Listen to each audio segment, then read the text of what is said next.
Hai Trickers, kembali lagi dengan serial Detektif Willy dan Sisi. Kali ini Detektif Willy kembali diuji kemampuannya untuk memecahkan kasus-kasus pembunuhan yang makin sulit. Tapi ada yang spesial di video kali ini. Detektif Willy membutuhkan analisa kalian untuk membantu memecahkan kasus. Kalian siap? Langsung saja mari kita let's go ke kasus yang pertama. Kasus pertama. Pada suatu malam dengan kondisi hujan yang sangat deras dan berangin, sepasang suami istri sedang memacu mobilnya dengan sangat kencang. Tiba-tiba di sebuah jalan yang sepi, mobilnya rusak dan suaminya pun harus pergi keluar mencari bantuan. Dia khawatir untuk meninggalkan istrinya sendirian di mobil.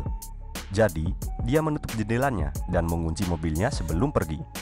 Ketika dia kembali, mobilnya masih dalam keadaan yang sama seperti sebelum dia tinggalkan. Tapi di dalam, istrinya sudah meninggal. Banyak darah di lantai dan juga dia melihat seseorang yang belum pernah dia lihat sebelumnya. Kira-kira apa yang terjadi?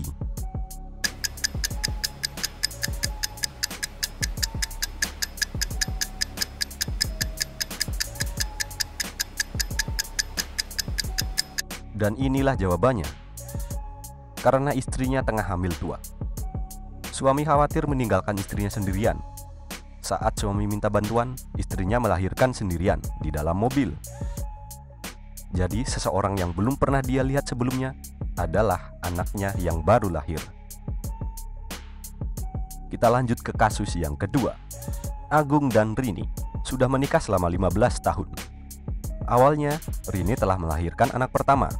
8 tahun setelah melahirkan anaknya yang pertama, ternyata Rini kembali hamil. Rini sangat menuntut keluarganya yang cukup, seperti yang dilihatnya di televisi.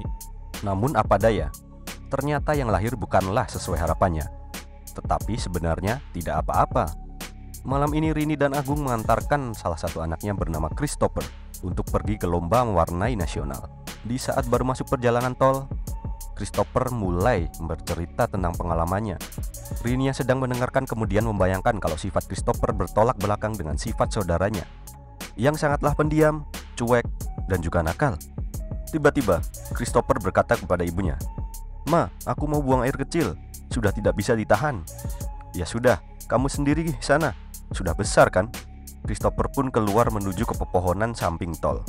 5 menit berlalu, Christopher belum juga kembali. "Christopher kemana ya pak?" teriak Rini dengan panik. "Coba kamu cari keluar sana," kata suaminya.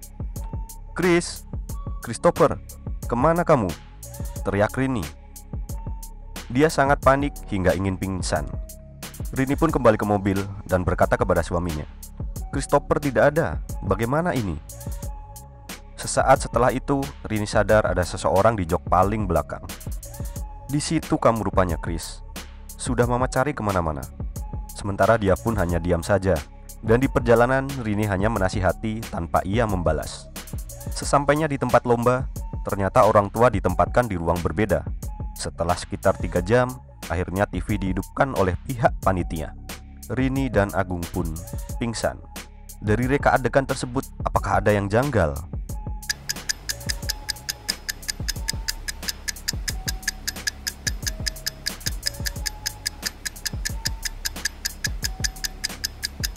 Dan ini jawabannya. Ibunya mengharap keluarga yang cukup. Maksudnya, program 2 anak saja sudah cukup. Seperti yang dikampanyekan pemerintah, 2 anak cukup. Ternyata yang lahir kembar identik 2. Jadi sekarang anaknya ada 3. Yang di mobil setelah ibunya keluar itu kembarannya Chris. Dia ngikut karena sudah dijelaskan kalau dia nakal tapi pendiam. Dan si Chris pun ternyata sudah dibunuh. Kasus ketiga. Aku dan istriku menghabiskan liburan panjang kami untuk berlibur ke Inggris. Suatu perjalanan panjang yang harus kami tempuh dari New York untuk menuju ke London. Kami menginap di suatu hotel di pinggiran kota untuk melepas lelah usai perjalanan. Pada malam harinya, di saat kami tidur, kami terbangun oleh suara bising dari luar. Dan aku pun melihat keluar jendela dan mendapati bahwa banyak polisi di luar sana. Mereka berteriak kepadaku bahwa telah terjadi sebuah perampokan dan pembunuhan pada lantai 2. Aku menginap di lantai 3 dan melihat polisi telah memblokade lift dan tangga. Si pembunuh terjebak dan tidak akan bisa turun ataupun naik ke lantai atas. Jadi kami tidak berada dalam bahaya. Aku dan istriku akan kembali tidur. Aku berharap polisi dapat menangkap pembunuh tersebut. Pertanyaannya adalah bagaimana analisis dari cerita di atas.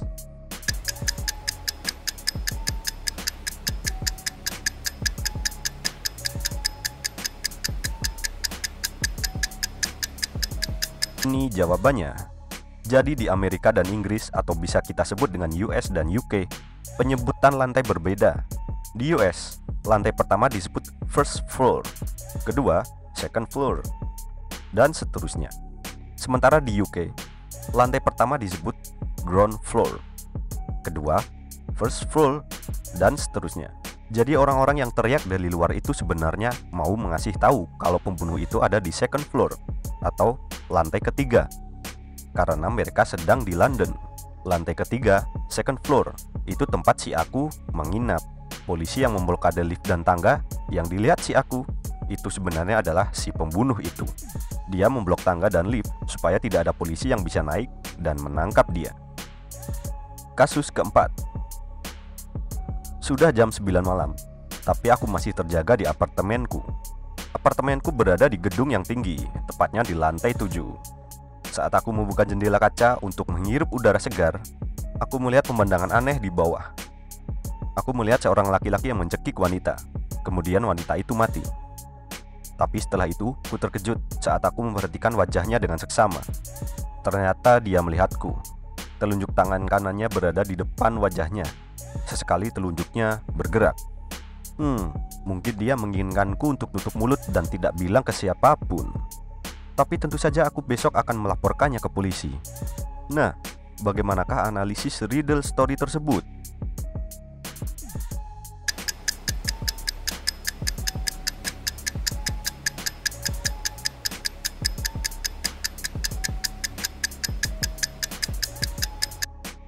Dan inilah jawabannya. Jadi sebenarnya pembunuh itu sedang menghitung lantai di mana aku berada, karena aku mengetahui kejadian pembunuhan itu. Kemungkinan aku adalah target berikutnya. Oke, semua kasus akhirnya bisa diselesaikan berkat bantuan kalian. Good job semuanya. Detektif Willy pun bisa beristirahat sebentar di kantornya sembari menunggu telepon berdering. Tanda kasus baru akan segera datang. Jadi, nantikan kembali serial Detektif Willy dan Sisi di video berikutnya. Terima kasih, stay safe, stay healthy, dan jangan lupa selalu jaga protokol kesehatan kalian.